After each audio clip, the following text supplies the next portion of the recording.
Anyone who knows me knows that I love listening to music. I've had that passion ever since I was a kid.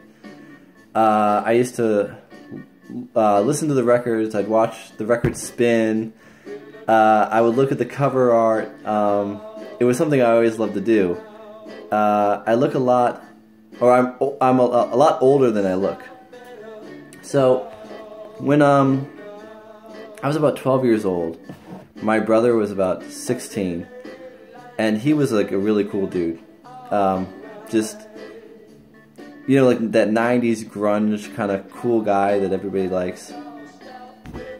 And my dad got him a turntable, and he started buying used records. And so he brought home all this sort of new old music to the house.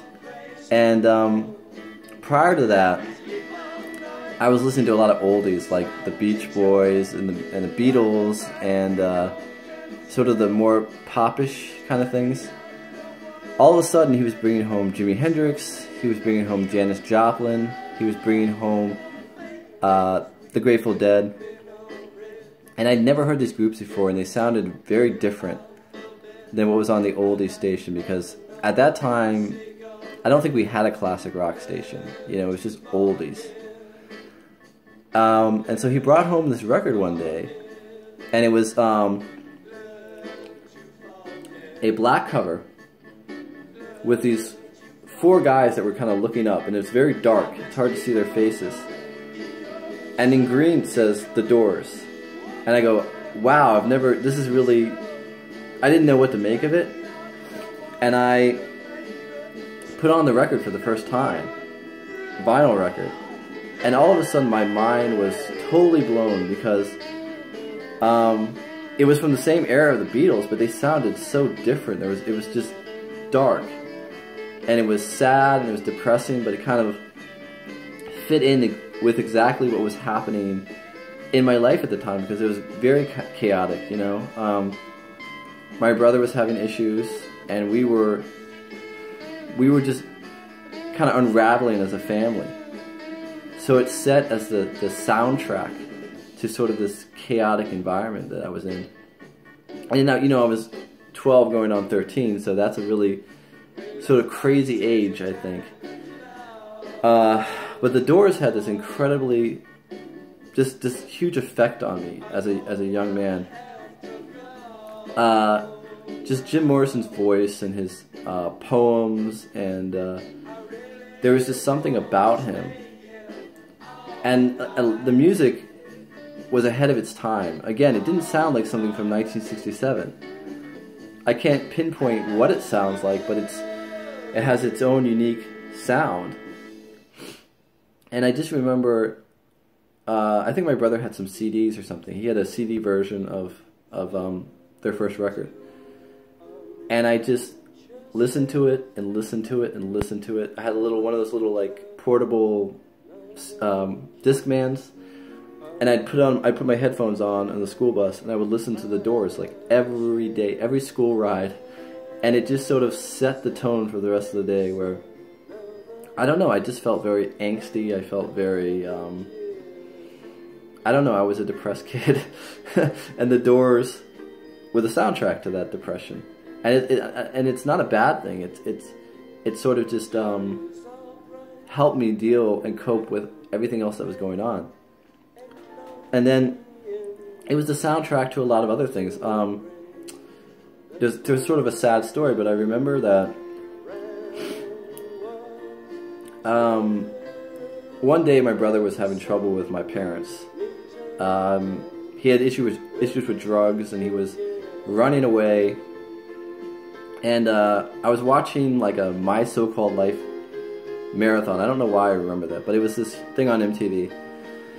And they were fighting back and forth, and he slammed the door and locked himself in his room.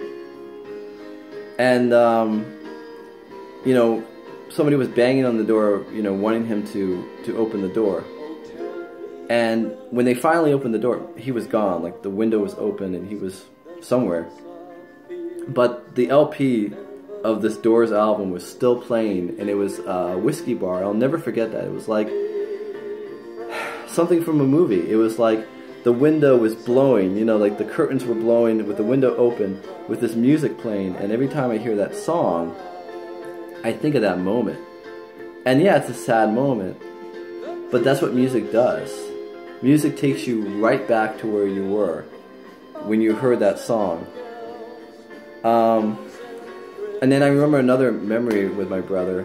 I think about him a lot because he's no longer here. But it was probably like a couple months before he died. He was still living at home with us. And we decided to walk to this kind of shopping center that was across the street from the high school that we went to. And we walked all that way, and it was like, I don't know, a 20-minute walk, and it was like 4 o'clock or something. And we got there, and we messed around, we played, we were riding on the carts, and we were just walking around, and just, you know, being brothers. And as we were walking home, it was like 6 o'clock, like dusk. And I put on my headphones, for whatever reason, to listen to the Doors, because I just wanted to listen to music. And it was Light My Fire. And as the sun was going down and the sky was sort of orange, the organ solo of Light My Fire was playing. And it was perfect because it was almost magical, and it was one of the last times that I spent with my brother.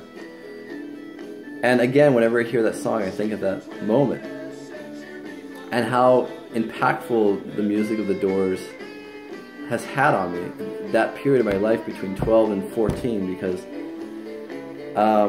it was a chaotic, stressful time, and living with my brother was extremely difficult. And eventually he passed, but it's just, for some reason, I still hold on to that music because it takes me back to that time, that window of time where I spent time with my brother, and that sort of dark period of my life, and no matter how far along I go in life, no matter how much better my life gets, I'm always going to be there to a certain degree in my mind, and sometimes I want to go back. Sometimes I just want to go back in my mind to that place where my brother is still here. And so I'll listen to the Doors, and so there's a reason. So if you know me and you know that I talk about music, there's an emotional connection I make with music. It's not just notes, it's not just happy music, it's emotions tied into it, it's memories tied into it. And music is very, very important to me. And I think it is to a lot of people. And I don't know, I wanted to share that.